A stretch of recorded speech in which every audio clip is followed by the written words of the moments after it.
जय श्रीमन नारायण। ए पर जे टिप्पणी हम करे जा रहल बा रामानुजदास श्रीमान गट्टू वेणुगोपाल स्वामी जी के द्वारा दिहल गयल बा।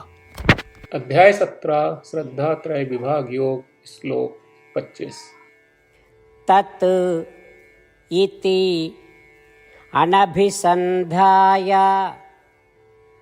फलं यज्ञ तपःक्रियाः दानक्रियाश्च विविधाः क्रियन्ते मोक्षकांक्षिभिः। ओम। गीताचार श्री कृष्ण परमात्मा अर्जुन समेत हमनी सबके श्रद्धा त्रय विभाग योग सिखा रहल बानी। परमात्मा कह रहल बाड़न कि अर्जुन तत् शब्द के मतलब होला परमात्मा, जेकरा आपन कर्म के कौनो इनाम में रुच नहीं के और खाली मोक्ष माने संसारिक बंधन से मुक्ति चाहत बा, ऊ लोग तत् के जाप कहला के बाद यज्ञ दान और ध्यान करेला। ई कह के श्री कृष्ण परमात्मा हमनी के खाली मोक्ष की खोज करे खातिर प्रोत्साहित कर रहल बाड़े और सब यज्ञ दान आ ध्यान करे से पहले तत् मंत्र के जाप करे के आग्रह कर रहल बाड़े।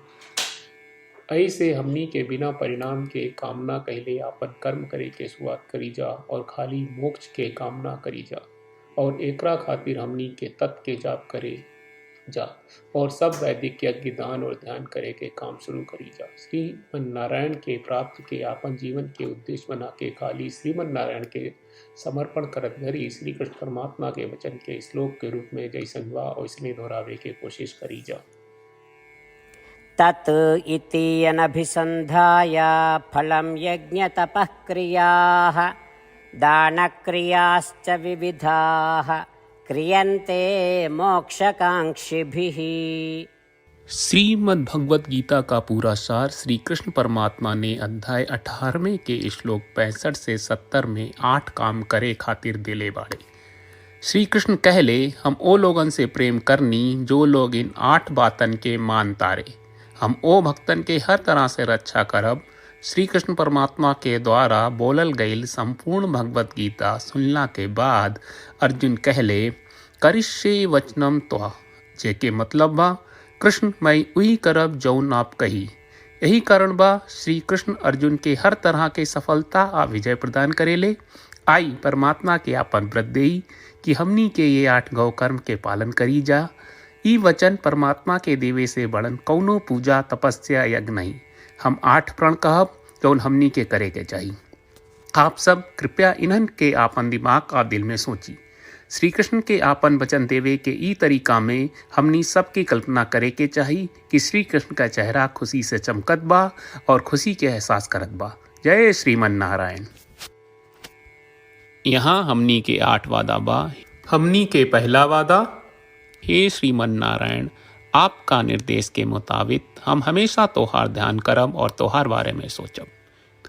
हमनी के दूसर वादा, हे श्रीमन नारायण आपका सलाह का अनुसार हम हमेशा आपका भक्त रहब। हमनी के तीसर वादा, हे श्रीमन नारायण हम आपन सब काम तोहरा सेवा के रूप में और तोहरा संतुष्टि खातिर करब।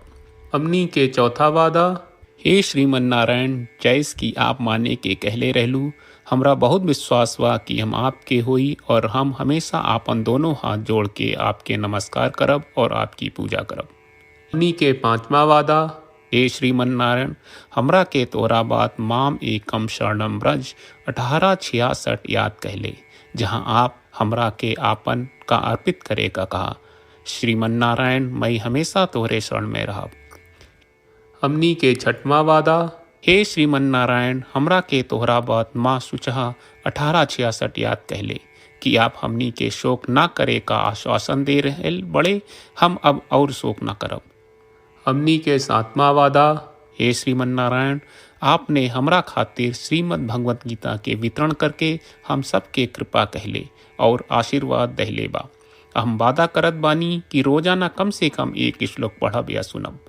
हमनी के 8वां वादा, हे श्रीमन नारायण आप गीता के पूरा मानवता तक ले गयलू।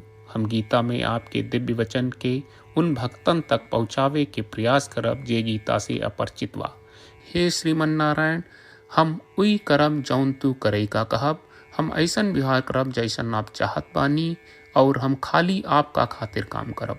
श्रीमन नारायण के रोज आपन वचन देहल कि हम ओइस करब जैस आप कहत बानी, ई अपने आप में बड़न पूजा बा। श्रीमन नारायण करशे वचनम त्वा, श्रीमन नारायण हम तोरे निर्देश के मुताबिक काम करब।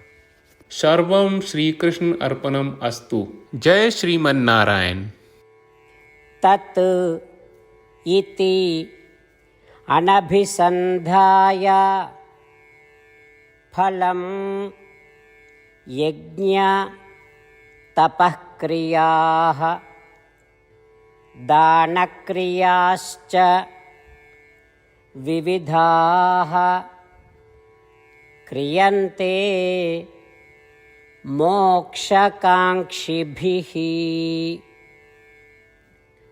ॐ तत् इति अनभिसन्धाय फलं यज्ञतपःक्रियाः दानक्रियाश्च विविधाः क्रियन्ते मोक्षकाङ्क्षिभिः।